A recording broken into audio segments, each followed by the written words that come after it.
सूरज की किरणों में अमृत का वो प्रकाश, हर नई सुबह के साथ यीशु राजा है अब। अंधकार से जो लड़ती उसकी वाणी है आप, उसकी वाणी है आप, उसकी वाणी है आप। अमृत वाणी, अमृत वाणी, अमृत वाणी, अमृत वाणी, अमृत वाणी।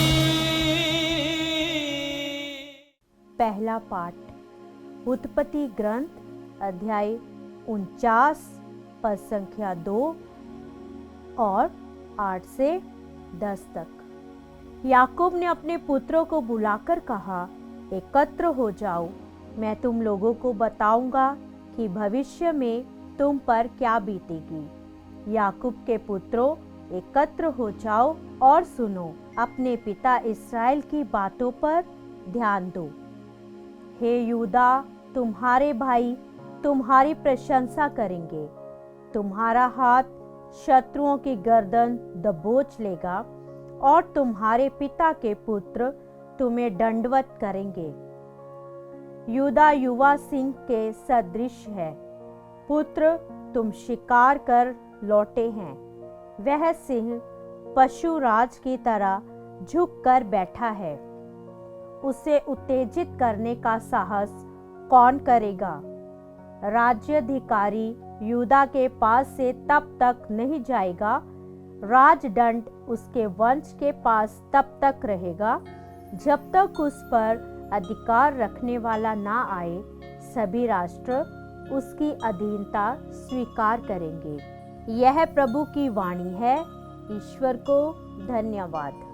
भजन अनुवाक्य।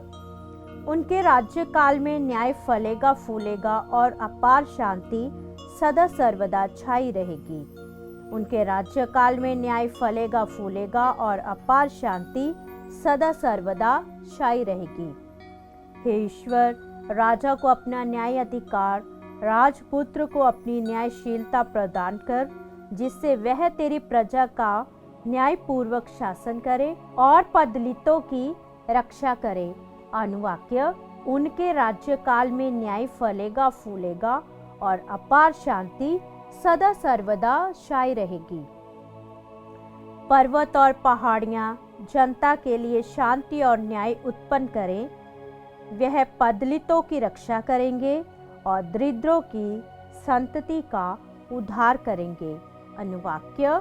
उनके राज्यकाल में न्याय फलेगा फूलेगा और अपार शांति सदा सर्वदा छाई रहेगी। उनके राज्यकाल में न्याय फलेगा फूलेगा और अपार शांति सदा सर्वदा छाई रहेगी।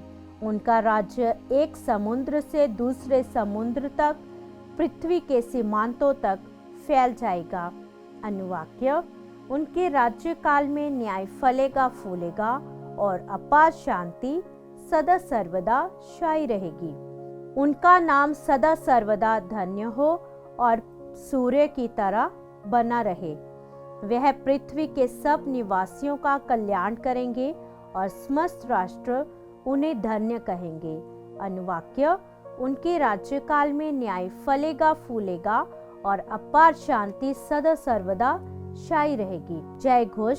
सर्वोच्च ईश्वर की प्रज्ञा, शांति एवं सामर्थ्य से सब कुछ व्यवस्थित करती है। वह हमें सच्चाई का मार्ग बताने आई। हालेलुया। संत मत्ती के अनुसार पवित्र सुसमाचार अध्याय 1 पद संख्या 1 से 17 तक। इब्राहिम की संतान दाऊद के पुत्र यीशु मसीह की वंशावली। इब्राहिम से इसाक उत्पन्न हुआ, इसाक से याकूब, याकूब से यूदस और उसके भाई यूदस और थामर से फारेस और ज़ारा उत्पन्न हुए। फारेस से इसरोम, इसरोम से अराम, अराम से अमीनदाब, अमीनदाब से नासोन, नासोन से सलमोन, सलमोन और रखाब से बोज, बोज और रूस से ओबेद, ओबेद से येसे, येसे से राजा दाऊद उत्पन्न हुआ। दाऊद और उरियस की विधवा से सुलेमान उत्पन्न हुआ। सुलेमान से रोबोआम, रोबोआम से अबिया, अबिया से यासाफ, यासाफ से योसफात, योसफात से योराम, योराम से ओजियस, ओजियस से योआथाम, योआथाम से अखाज, अखाज से हिजकियस, हिजकियस से मनसेस, मनसेस से आमोस, आमोस से योसियस और बाबुल निर्वासन के समय ओसियस से यखुनियस और उसके भाई उत्पन्न हुए। बाबुल निर्वास के बाद यखोनियस से सलाथियस, सलाथियल से जोरोबेल, जोरोबेल से अबियूद, अबियूद से इलियाकिम, इलियाकिम से आजोर, आजोर से सादोक, सादोक से आखिम, आखिम से एलियूद, एलियूद से एलियाजर, एलियाजर से मत्थान, मत्थान से याकूब, याकूब से मरियम का पति योसेफ और मरियम से यीशु उत्पन्न हुए जो मसीह कहलाते हैं। इस प्रकार इब्राहिम से दाऊद तक कुल 14 पीढ़ियां हैं। दाऊद से बाबुल निर्वासन तक 14 पीढ़ियां और बाबुल निर्वासन से मसीह तक 14 पीढ़ियां। प्रभु का सुसमाचार। ख्रिस्त की जय।